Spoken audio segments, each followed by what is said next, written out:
আমাদের মধ্যে যারা বিভক্তির সুর রচনা করতে চায় সেই সমস্ত বন্ধুদেরকে বলবো, জুলাই কারো একার না। জুলাইয়ের চেতনা দিয়ে কেউ ব্যবসা করবে না। যারা জুলাই চেতনার উপর ভিত্তি করে রাজনৈতিক সংগঠন গড়ে তুলেছে তাদের প্রতি আমার নসিহত হলো, শুধুমাত্র জুলাইয়ের চেতনা বিক্রি করে বেশি দিন রাজনীতি করা যাবে না।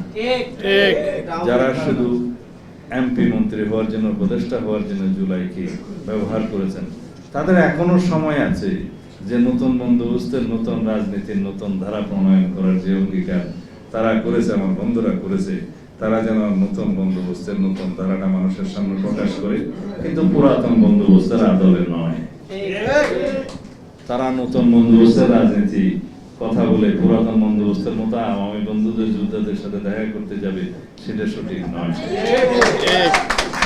সুতরাং জনগণের সামনে তাদেরকে উন্মুক্ত হতে হবে যে নতুন বন্দোবস্তের রাজনীতি কোনটা।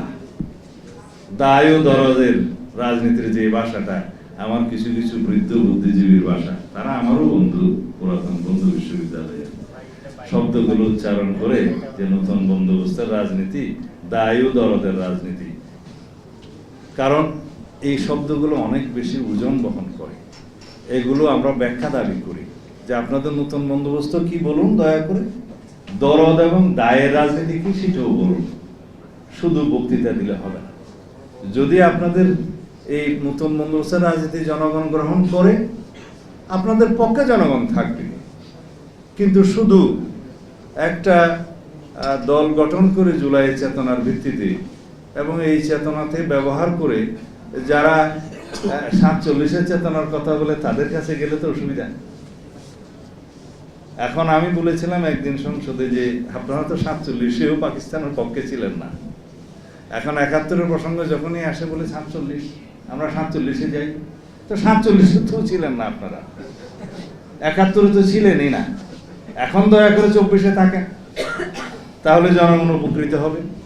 সব সময় স্রোতের বিপরীতে, জনগণের চাহিদার বিপরীতে বক্তব্য দিয়ে দেশের মানুষকে আর বিভ্রান্ত করা যাবে না। নিজেদের রাজনৈতিক হীন স্বার্থের জন্য আপনারা 47-কেও ব্যবহার করেন, 71-কে অস্বীকার করেন, 24-কে আবার ব্যবহার করবেন, তা হবে না। আমাদের সামনে রাজনীতি পরিষ্কার। আমরা আর কখনো ফেসিবাদের উৎপত্তি চাই না, পরিষ্কার কিনা? আমরা আর কখনো রাজপথে গণতন্ত্রের জন্য রক্ত দিতে চাই না। সেই পরিবেশ আমাদের নিশ্চিত করতে হবে। তাহলে ফেসিবাদ বিরোধী জাতীয় ঐক্যটাকে আমরা ধরে রাখতে হবে। আমাদের মধ্যে দ্বিমত থাকবে, বহুমত থাকবে, সেটা সংসদে থাকবে, সংসদের বাইরে থাকবে, কিন্তু জাতীয় এই প্রশ্নগুলোতে আমাদেরকে ঐক্যবদ্ধ থাকতে হবে। যদি আমরা না থাকি, কেবলই স্বৈরাচারের ফেরার পথটা প্রসারিত হবে। সেটাকে আমরা কেউ চাই? যদি না চাই যে স্বৈরাচারের পুনরুত্থান, স্বৈরাচারের পুনরুৎপাদন বা ফেসিবাদের উৎপত্তি বা উৎপাদ কোনো কিছু যদি আমরা না চাই, তাহলে আমরা এই সংসদীয় রাজনীতিটাকে শক্তিশালী করি এবং গণতান্ত্রিক রাজনীতিটাকে শক্তিশালী করি, জাতীয় ঐক্যটাকে আমরা আরও শক্তিশালী করি এবং নিজেদের হীন রাজনৈতিক উদ্দেশ্য চরিতার্থ করার জন্য আমরা জাতির মধ্যে বিভক্তিমূলক কোনো বক্তব্য যাতে না দেই। যারা আন্দোলনে, যারা গণ অভ্যুত্থানে ভূমিকা রেখেছিল, তাদের মধ্যে কিছু অংশ আমারও ছিল, কিন্তু আমি কখনো দাবি করিনি, প্রয়োজন হয়নি।